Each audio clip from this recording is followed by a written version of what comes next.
People can literally have, be, or do anything. It's all about the mind. It's all about how you use the mind, okay? It's all about how you project your intentions and your purpose and your thoughts forward to a definite achieved aim.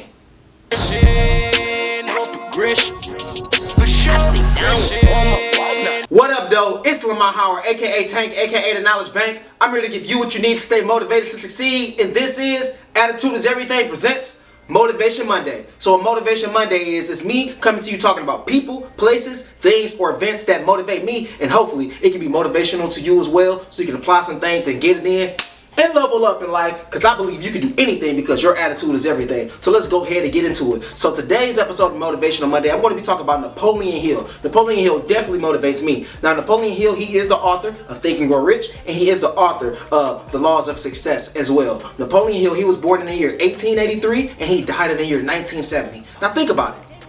Think about somebody that was born in the year 1883.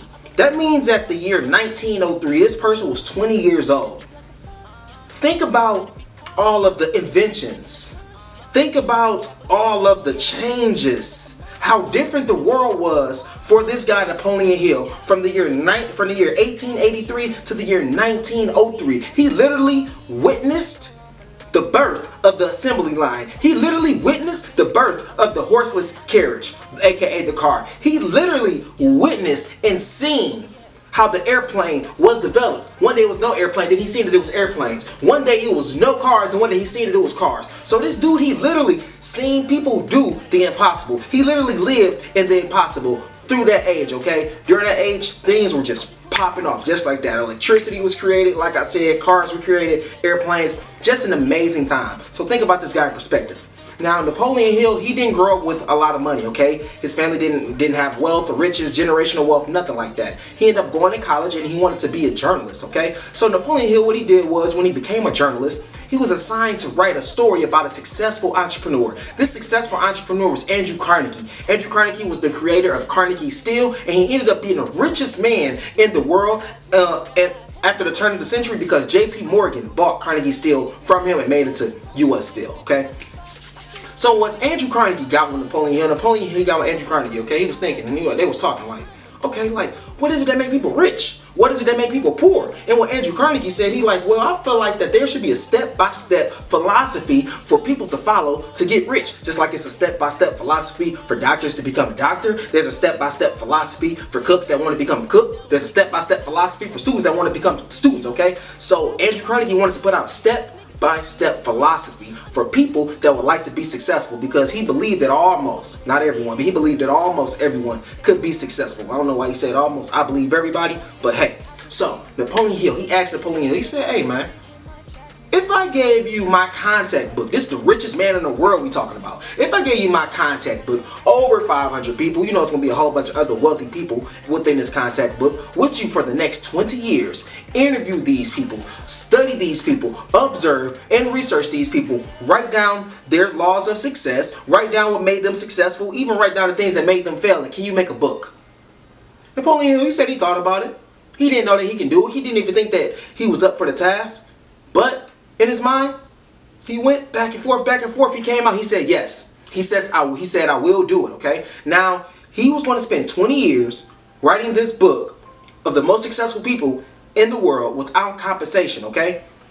Within that 20 years, Napoleon Hill, he studied, he observed, he researched people like Henry Ford, Thomas Edison, Franklin D. Roosevelt, William Wrigley, W.F. Woolworth, J.P. Morgan, John D. Rockefeller. These people literally have shaped and molded the world that we live in today. When I'm talking about Edison, I'm talking about the light. When I talk about Ford, I'm talking about that car. When I talk about John D. Rockefeller, I'm talking about the gas that go into the car. These people literally shaped and molded the world that we live in right now. And he got their success principles, and he literally made a whole book called The Laws of Success. Let me go ahead and get that Laws of Success. Boop, boop, boop, boop.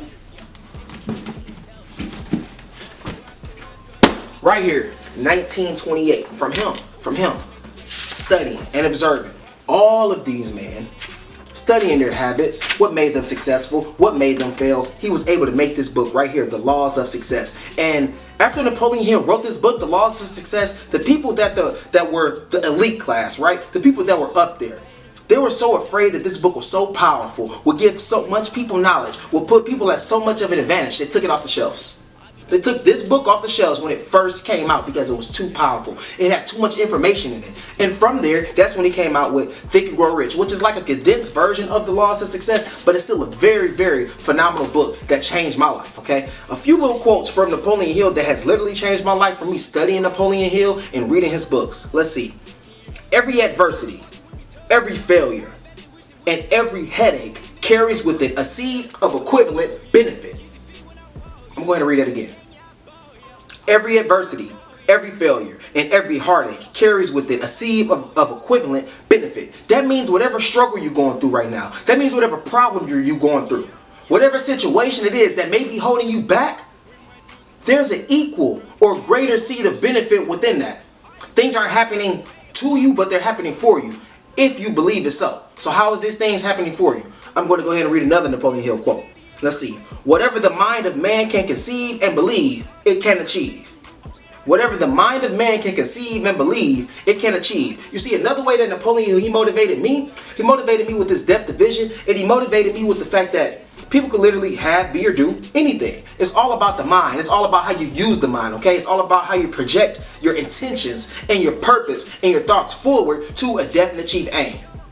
Go ahead and study Napoleon Hill. Go ahead and, if you haven't listened to a Napoleon Hill video on YouTube, if you haven't read a Napoleon Hill book, go ahead and tap in. Because listening to Napoleon Hill and putting this type of person inside of your life, or putting this type of information inside of your life, can literally change your life, okay? There are multiple, hundreds of thousands, I can even say millions of successful people that have picked up Napoleon Hill's books, work, listened to his seminars, and their life have completely changed.